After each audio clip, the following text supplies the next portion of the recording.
every club. That is an amazing beginning for me. I didn't hear any of it. I'm assuming that the start has finished and you boys heard it because you seem to be reacting to something. Anyway, inauspicious. Hello, my name is Iain Mackay and welcome to the Daily Newcastle. Today it is Wednesday, and we're recording our Crossover Thursday podcast with Jake Leatherland from the Daily Leicester. How are you doing, Jake? Yeah, I'm good. I'm really excited to look at the game at the weekend. We're on the back of two really positive results, so probably the most positive I've felt all season, to be honest with you. And I'm also excited to hear your thoughts about Newcastle's start and aims for the rest of the season. Disappointed to hear that. I'm going to ask my black and white buddy Kev. They're confident and they're looking forward to a game for the first time this season. How are we feeling about this game, Kev?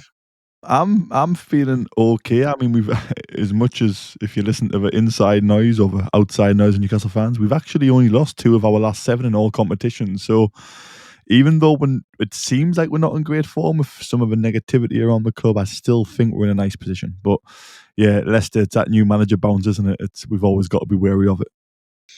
Absolutely. And you were talking earlier about a fantastic stat that Ruud van Nistelrooy is the manager who has replaced 100% of the managers who've been in the Premier League this season so far. And not lost a game.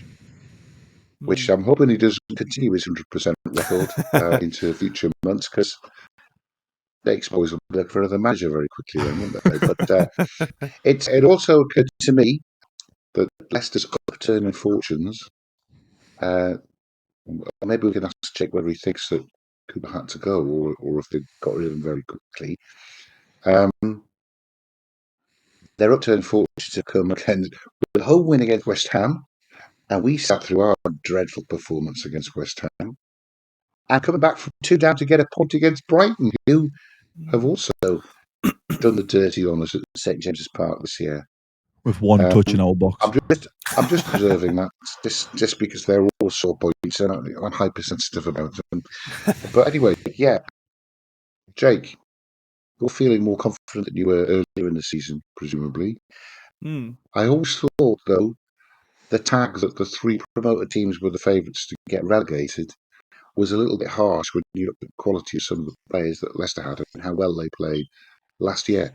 Of course, that was under Maresca, who is doing the same with Chelsea in Premier League this season. And you had Gary Cooper take over, and the results weren't brilliant, but seemed really, really quick for you to get rid of him. What was the feeling amongst the Leicester boys with that? Yeah, it's one I've been asked by a lot of fans, and I think generally there was surprise from fans of clubs that aren't Leicester in the Premier League, which I sort of get because you're right, it was fairly early. I think after 12 games, I think we'd played 11 games, 12 games. So there was quite a number of reasons, really. It wasn't one factor. And when it happened so early, I think generally it's never going to be one thing. The results in the first, I think the 4 games before he went were quite poor. We'd got a point against Ipswich with a last-minute goal, and then we'd been beaten by Manchester United twice in the Cup under Van Nistelrooy, funny enough, beaten by Chelsea and also beaten by Nottingham Forest. So those results obviously weren't great, but I think the performances were quite negative. I think Newcastle fans can certainly relate to that feeling of watching a team that's really negative and boring, and it's hard to watch. Newcastle, yeah, there you go, nods there from both of you. Obviously, for the audio listeners, they aren't going to pick that up, but yeah, look, that was all Kev ever saw until about 3 years ago. I saw Robson, I saw Sir Bobby. So you saw better times. Once you got into long trousers, that was all you ever watched. Oh yeah, we know what you mean. But anyway, that change was taken, and Ruud van Nistelrooy stepped in, and seems to have. Maybe it's a new manager bounce. Time will tell. Hopefully, it's the new manager bounce, and we'll see on Saturday. It's just the new manager bounce, but results have certainly picked up. Interestingly, we have had fans clamouring for more than 12 months now for Eddie Howe to be replaced, Kev, and we're clinging on with him. Any thoughts about Newcastle, perhaps? looking for a new manager bounce to get out of this disappointing start to the season? I mean, my thoughts on Eddie Howe are very pro Eddie Howe. I think we'd be absolutely nuts to get rid of him. And I'll come to Jake in a second. It'll be amazing to hear what other fans think of some of our fans. I will say some, because there's still a lot of fans who support Eddie Howe. They must be looking at it from the outside. And just like Jake said there, like Newcastle under Bruce, under Rafa, just sitting back, 11 men behind the ball at home against Burnley and all that type of stuff. We put up with that for years. And then Eddie Howe comes in, gives us the 3 best seasons we've had in some people's lifetimes. Arguably joint with obviously what I've seen under Bobby Robson, and there's a small I say a small section, I don't know how big it is really, because social media blows everything out of proportion, but I'd like to think a small section of fans then wanting to replace him. Look, personally, I'd give Eddie Howe till the end of the season regardless of what happens. I think he's the right man no matter what, but I am massively pro Eddie Howe. And like I said at the start, look, we've only lost 2 of our last 7 in all competitions, so it's not, I mean, yeah, we've got some draws in there which we don't want, but it's not the end of the world. We've been in a hell of a lot worse positions than what we are now. And yeah, we want to be higher up the table, but look how tight it is between, I think I've said it on a previous pod, between now and Christmas, anybody between 12th and 5th could be in the top 6, and you wouldn't be surprised which one it is. It wouldn't surprise you. If it was anyone between 12th and 5th, it wouldn't surprise you. Couldn't predict who's going to be in what position come Christmas. It's that close. So look, we've just got to keep the faith, and I'm quite positive. I think it's at home. I think what doesn't help Leicester, if I'm going to be completely honest, which Jake might not want to hear, what doesn't help Leicester is the 4-2 loss to Brentford. I think the players will be desperate to put that right. I think Eddie Howe will be desperate to put it right. And I think they'll want to make a real statement at home in front of their own fans. Next game since that disappointing result, I think we could really go for the throat. At least I hope we do. Well, let me just go back to a question you posed for Jake. What's the outsider's view on Eddie Howe's situation at Newcastle? Can you understand why he might be starting to feel the pressure?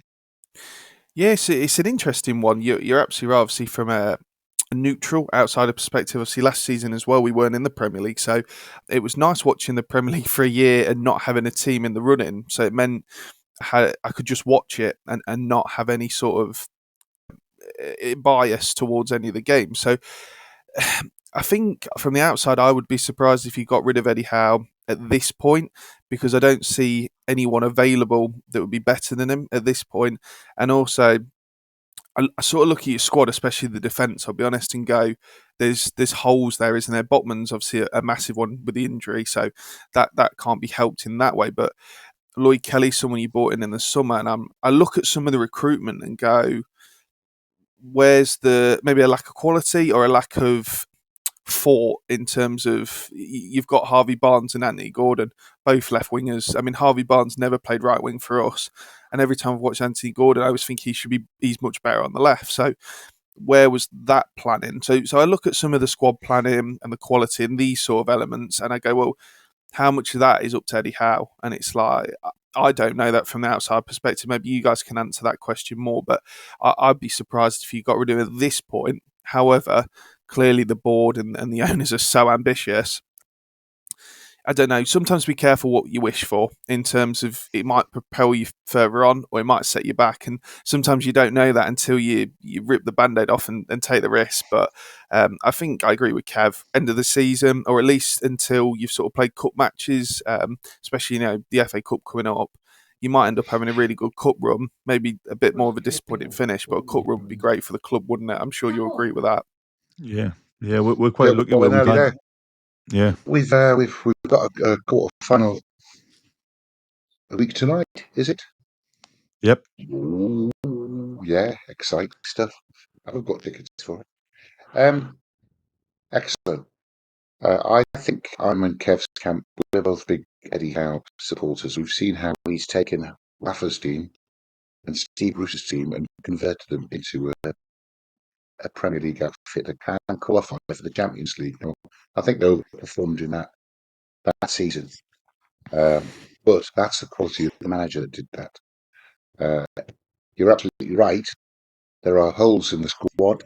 I think we've really been hamstrung by this PSR that was introduced, I think, precisely to do that, to protect the big cartel of 6. Everyone terrified that somebody else might do what Leicester did a few years ago and actually beat a lot of them. That's what the problem has been. So, Eddie's bracing us, I think, for having to sell some players in order to trade. But we've got some fabulous assets that we could trade in and get some significant funds in the war chest to upgrade. I'm going to pause there and do my Zencastr advert, which I'm going to do myself. Do you have a story to tell that the world needs to hear? Have you struggled with reaching audiences who are engaged with your story? It might be time for you to start a podcast.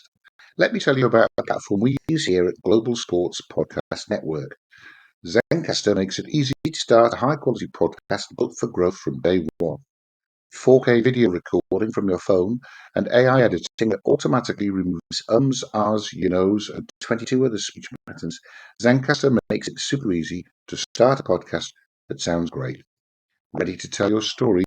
Check out the link in the show description to learn more about Zencastr. We're back. Who's going to turn out for Leicester then? I was trying to do a little bit of quick research to see what shape your squad is in. Apparently, only 2 fit midfielders, and he's suspended.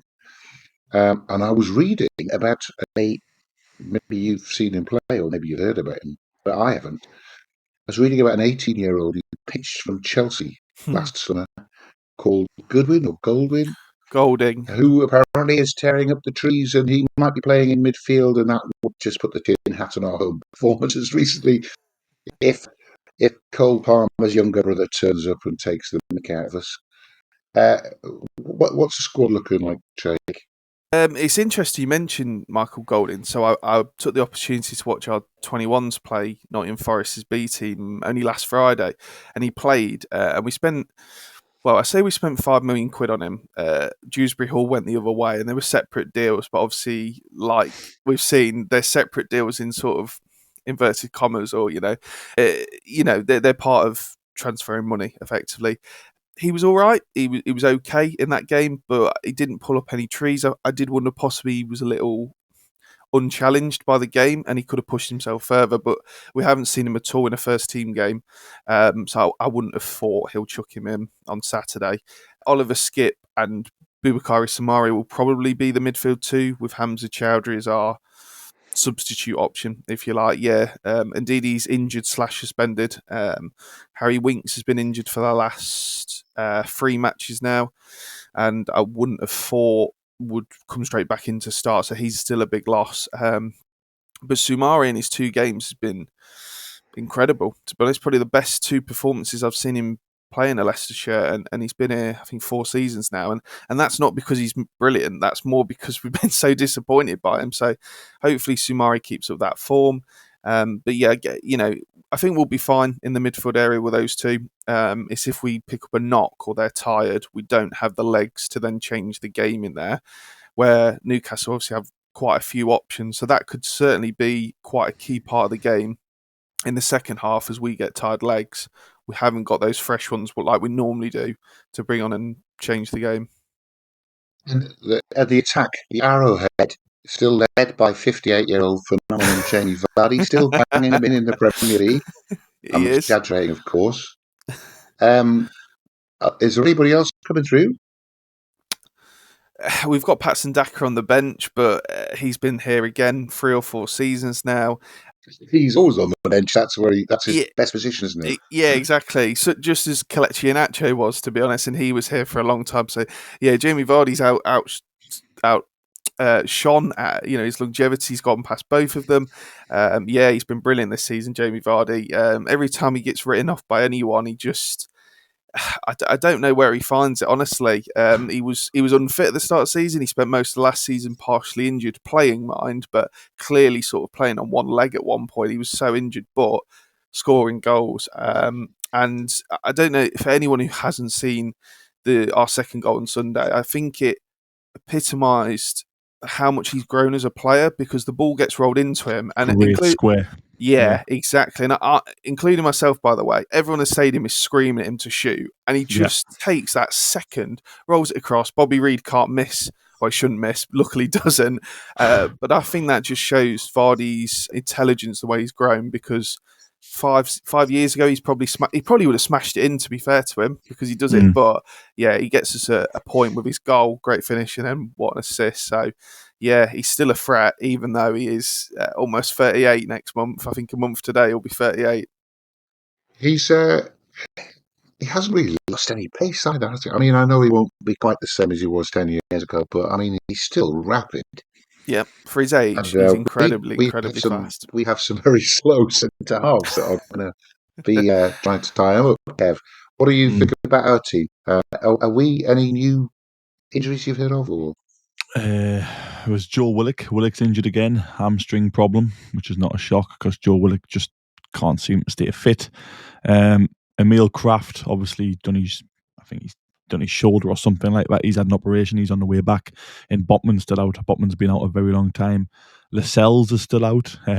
It's funny because as Newcastle fans, we think, we've got a full squad again, but we forget that because of last season, it feels like we've got a full squad, but we've still got 4 or 5 first-team registered players injured, which is a little bit crazy when you think about it. But I think for us, for Newcastle fans, yeah, we almost have a fully fit squad, which is really nice to see after last season's horrendous injuries. In terms of the team and the team selection, I think Eddie will go back to the Liverpool lineup. I think he's going to maybe try that Tonali, Bruno and Joe Linton combo again in the middle. Hopefully Tonali's sitting central and Bruno is like an 8 because Bruno played as an 8 for the first time in however long and got 2 assists against Liverpool. So I think he'll try and go back to that, and I think it'll be a front three of potentially Murphy, Isak and Gordon. Isak looks like he's coming back into form, even though he missed an absolute sitter against Brentford after going around the goalkeeper. But numbers-wise, it looks like What he's was he coming back doing into form. there? I've got no idea. I don't Jake, understand how you did can you go see around the that? goalkeeper. Yeah. Did you see Isak go around the keeper and three yards out? Maybe not even that. Well, he's in my fantasy Put it team. in. he's in my fantasy team, so I wasn't fussed about the score because I had Brentford players in as well. But I was certainly fussed when I saw he'd missed that one, and surprised. Although saying that he did something similar at Chelsea, didn't he? Am I right in saying a fair few weeks ago he went round Sanchez? He did. Slightly different, He did but square it. Yeah. Square it. So there was about 4 players sitting with an open goal ready to tap it in because he'd held on to it for so long. The whole of the left side of the team had got into the box. Yeah. But yeah, he was able to get someone got round and blocked it, didn't they? To be fair, I think with the pace of our centre halves, as much as I love Fabian Shaw, so I'm not criticising him here, but you could probably bring Ruud van Nistelrooy on. He's probably still got enough pace to keep it with ours, and him and Jamie Vardy as a front two would be exciting to see. I loved watching Ruud, by the way. He was one of my favourite strikers. Him and Henry, when I was younger, playing Championship Manager 0102. What a combination them two were. Great throwback. Love that. We do try to mitigate the lack of pace that Shah and Byrne have got because we've got 2 super speedy fullbacks now, and I think that has helped.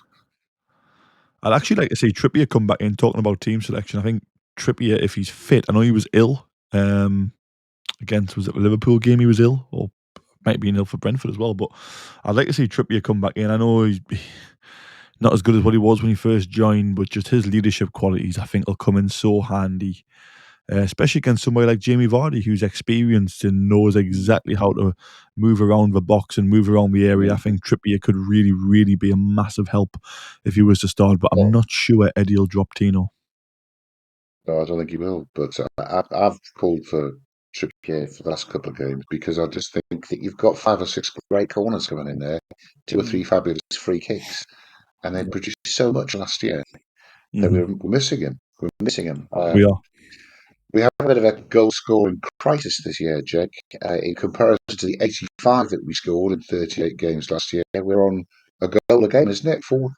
Oh no, we did a little bit 2. more. We got 3 against Liverpool, didn't we? 3-3 draw. 2, yeah. So we're not quite as bad as we were looking, but all those extra goals have produced a point for us. I'll just pause there then with our squad reviews and ask Kev to give us a Global Sport Podcast Network message. Absolutely. This podcast is part of a Global Sports Podcast Network, the only network bringing you exclusive daily news and views on your Premier League team, the Premier League women's football and fantasy football. A unique listening experience that puts fans first, bringing you the very latest breaking news from your team. Subscribe wherever you get your podcasts and make us your first listen every day. Global Sports Podcast Network, every club, every day. It's not the new Global Sports Podcast Network, but it's the old one. It's a good message, whether it's new or old. It's an enduring message in the same way as Jamie Vardy is an enduring centre forward for Leicester. Still does the job. Does. Jake, I'm going to use that as a fabulous link to talk to you about the players on your side you think we need to look out for. Now, we know to look out for Jamie Vardy, so don't tell us about him. But as much as I want to. who else has come into the squad since they were last in the Premier League that's a real Premiership quality that we ought to be looking out for? Yeah, it's the squad is quite different in lots of areas, but then you have sort of those reliable faces like Wilfred Ndidi, Jamie Vardy, etc. So, but certainly the attacking aspect in terms of the attacking midfield, if you like, and the wide areas are certainly very fresh. Mavididi is someone who hasn't played in the last couple of games, but I know the fans certainly want to see back in the team. But the real one is Bilal El Khanous, who's our Moroccan number 10 wide man. Really, really excited about this lad. Last 2 games he's been brilliant. At Brighton a little bit more quiet, but West Ham he was fantastic with a goal and assist. And I tell you something to really look out for him. He really gets stuck in, even though he's just come over to play in the Premier League. He's still quite young. He really gets stuck in, likes to tackle. So I'll Looks be quite tricky as well. It looks like a tricky little player. Well, I saw him. It was the game he got the goal and the assist, and it was the first time I heard his name previously, and it was the first time I watched him, and I thought, "Oh my God, he looks like a really good find." Is he number 10? Is that right? Well, yeah. So he sort of played off the left in the first half against West Ham. Then he'd moved into the middle, even played out on the right, and I thought he shone in all 3. To be honest, I think if anything, I think in long term he will be a number 10. But I actually like him off the wings, if you like, just because he can get on the ball. It depends on the game, but just in the team, getting onto the ball, he causes problems. Some work, some don't. So there could be times where someone's running through, he doesn't quite make the pass. We've seen that. When he's on it and it works, he's brilliant. But even when he doesn't quite work, his work rate is more than enough to satisfy, really. Do you think, I hope I pronounced his name right, I probably won't, looks like a bad Scrabble hand, Wout Faes will be playing centre-half? It's great. You know what? That pronunciation was fantastic. I'm very impressed. Luckily, I don't think he'll be playing because, I want to shout that you're just a poop Colaccini. I was really hoping for that on Saturday, and now we can't do it because he's not bloody playing. He probably will come on. So he hasn't started the last 2 due to poor performances in the games before. I think he fell out with Steve Cooper at the start of the season, like a lot did. There was a whole thing about him not wanting to play as left centre half because he's right-footed. So we brought Caleb Akoli in, and he played off the left. And actually, in Ruud's 2 games, we've had Connor Cody and Vestergaard, who have looked better, more sturdy. Vestergaard's brilliant on the ball. For everything of his lack of pace that we talked about with Newcastle's centre halves. We've certainly got a lack of pace with ours, but better on the ball, more sturdy. Wout Faes will probably come on. He's come on in both games against Brighton and West Ham, so I think you'll have your opportunity to shout what you want to. But yeah, I don't think he'll start. Connor Cody was in the air behind Jamie Vardy at school, wasn't he? Or am I exaggerating that as well? He's getting on a bit, isn't he? Or just because he's been in the Premier League for so long. I always thought he was a great player. He got to play for England as well, didn't he, Cody? Very experienced. Didn't play much for us in the Championship, in truth. I think he possibly just about hit 10 games, and that was more a tactical thing. I know that surprised Leicester fans as much as anyone, but he's probably going to end up playing more in the Premier League than he did in the Championship. Partially rotation, partially leadership, lots of different reasons in that. But yeah, they're solid enough. lack of pace. You'll have chances on Saturday. I'm very confident in saying that because we've kept one Making me clean feel sheet all good. season. I'm just hoping you don't take them. That's what West Ham and Brighton. Well, West Ham more than Brighton didn't do. Exactly. That's exactly what happened. Yeah, so we'll see. Brentford as well, see. to be fair, on Saturday. I mean, We had you know, chances they against Brentford. We scored could have been twice. 3-0 up at half time and nobody could have complained, but we just didn't take all our chances. Yeah. So yeah, what's the change going to be for that to have a different outcome, Kev? Will he tweak the side? I'm thinking, again, I said earlier, I think he'll go with a lineup which played against Liverpool, which surprisingly, I mean, Jacob Murphy is our informed player, which is really weird to say that because I thought he had a very good game against Liverpool. He hit the post. He got 2 assists against Brentford. And he's not the type of player when you think of Newcastle, you think, well, we're going to watch out for Jacob Murphy because he's surrounded by Bruno and Tonali and Joe Linton and Isak and Gordon. But he's actually our kind of, apart from Isak, who's scoring the goals, he's our informed player. I think it'll be interesting actually because Murphy might not start. He might try and get Barnes and Gordon in the same team, but like Jake referred to before, I mean, you got to play one of them out of position, and it hasn't really worked when they've played out of position. The only time it's really worked in terms of balance for our midfielders when Joe Linton's went onto a wing. And I thought he's had a great game on both sides. He obviously cut inside from the right and scored against Forest, Joe Linton. And when he was on the left, I can't remember what game it was, but again, he had another very effective performance in a good game protecting Lewis Hall. So, yeah, I think it's going to be very interesting in terms of where we go. But I think the obvious danger man's Isak, isn't it? It's got to be Isak and Gordon. If Jake's talking about a lack of pace at the back, it's something Eddie and the team are going to know about. So do we target that? Do we get in behind with Isak's pace, Gordon's pace, and try and hurt them that way? I will say, actually, Leicester also have another poor version of an ex-Newcastle player, as we've got a Colaccini one. They've also got a poor Warren Barton. Is it Christiansen with the middle Barton? The light blonde hair. He looks just like Warren Barton. Incredible. I love the reference. You know what? It took until you said it was Christiansen. I was thinking I couldn't clock it. No, I get it now. Yeah, Christiansen will definitely. If you can start that chant on Saturday, that'll be a road. I'll try my best. Are you coming up for the match at all, Jake? I'm not, unfortunately. It's it's one of the grounds I've not visited in the Premier League. There aren't many, and it's one of the ones I haven't done. And I haven't even got an excuse because it's a 3:00 kickoff on a Saturday. So I wish I had an excuse and it was like a Friday night, but no, unfortunately, I won't be. I have got one question for both of you. I'd love to know. Harvey Barnes. Now, obviously, came through our academy. I'd love to know, obviously he's been 18 months now, like what's he been like? What's the overall feeling around him from yourselves, but also just generally the collective?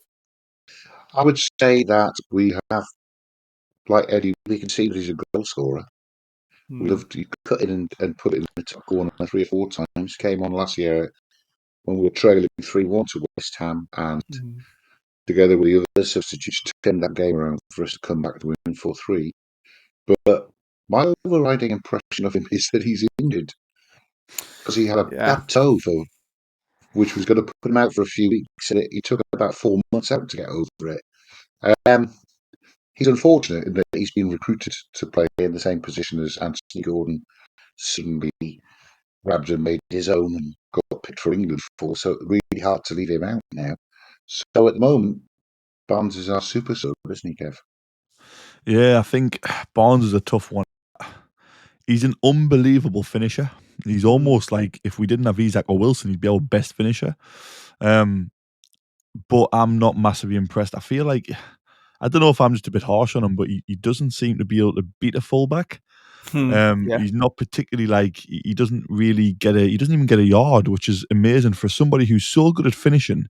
You'd think he'd have at least one trick to cut inside and get a yard and shoot. So I think if he gets a little space on the edge of a box and he goes to shoot, you get really excited. But other than that, he's not particularly exciting for me. I think he struggles in one-on-ones against fullbacks. I wouldn't say his work rate is massively impressive, but I don't know. I feel like I'm being a bit harsh on him. But don't get me wrong, I would swap him for is it Fatawu for Leicester? Oh yeah, I would swap him for him in an absolute heartbeat if I could. But unfortunately, we can't.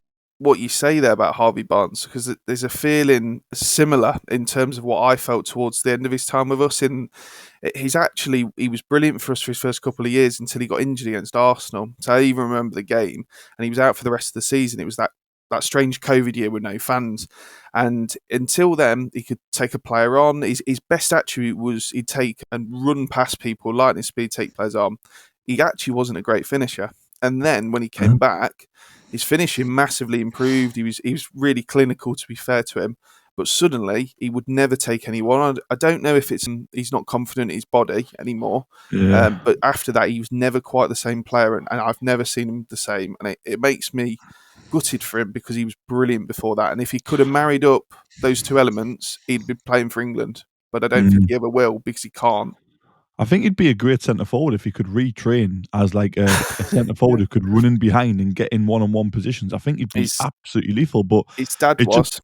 It's frustrating that he gets one-on-one with a fullback, and you think, right, you're a winger, that's the space you want, attack him, and he just cuts back inside and passes the ball back. And I think, come on, you've got to switch it up a little bit to give the defender something to think about. So he's very frustrating for me personally. I want to like him. I really want to, because he has scored like important goals in the comeback and coming off the bench to rescue points.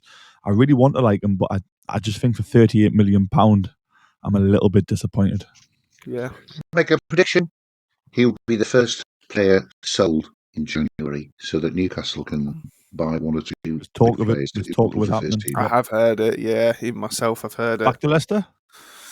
Not for 38 million. We haven't got that. So 30. We'll give him Leicester. I'll do the deal now. Forget Paul Mitchell. Forget Eddie Howe. I'll do the deal now. £30 million Harvey Barnes. I'll shake your hand and we're done. If that was our only signing, then I'd have to say no, because we're so desperate for our defence. And it's a good offer though. I think someone might be interested. What about 25 in El Canoes? Oh, like robbery. Chancing your arm there now, Kev. Right, look, we'll have to stop this bartering, honestly. You'll end up getting sued for it, Kev. And you'll be out of pocket, I tell you. I'm going to ask you first, Jake, your prediction on Saturday. Will you have a smile on your face come 5 o'clock? I hope so. We actually got a nice little cushion from that bottom three for the first time, and it won't last, because Wolves have got Ipswich on Saturday or Sunday whenever they play, so that's not going to last unless we can get a decent result. I think there'll be goals in the game, because, as I say, we've only kept one clean sheet, and we've only failed to score in one game. So that tells me, there'll be goals in the game. Your games generally have goals in them. You've got some good attackers in there who are going to cause a problem. So I think, in the Brighton crossover last week, I went for a 2-2 draw, and that just about came good with a late comeback. So I'm going to go for a 2-2 draw again, because I fancy both teams score some goals. And maybe if we can just nick it, being a bit more clinical, that's how I think we might be able to just nick something away. Yes. Your prediction? I'm expecting a big reaction from the players after Brentford. I think internally, from what you're only reading stuff online and it's all speculation. We don't actually know, but sounds like some words were said between the players, not even with Eddie Howe, in terms of Bruno as a captain kind of stepped up and said this is far from acceptable in terms of where we are. I'm expecting a big reaction. I'm expecting a good performance, but I'm not expecting to blow Leicester away. I think Ruud van Nistelrooy is a very good manager.